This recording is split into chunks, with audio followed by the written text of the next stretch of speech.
बच्चों, आज हम आपको एक जादुई जंगल की कहानी सुनाएंगे। यह जंगल इतना खास है कि वहाँ पेड़ बातें करते हैं और परियां चमचमाती रोशनी में उड़ती हैं।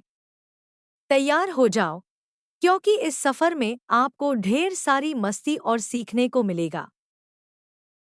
इस जंगल में रहता है एक प्यारा खरगोश, जिसका नाम बन्नी है। बन्नी को दोस्त बनाना बहुत पसंद है। एक दिन उसने एक नन्हे चिड़िया की मदद की जो घायल हो गई थी। क्या आप जानते हैं कि दयालुता से कैसे दोस्त बनाए जाते हैं? बन्नी ने हमें यह सिखाया। कहानी यह सिखाती है कि हमेशा दूसरों की मदद करने से सच्ची खुशी मिलती है।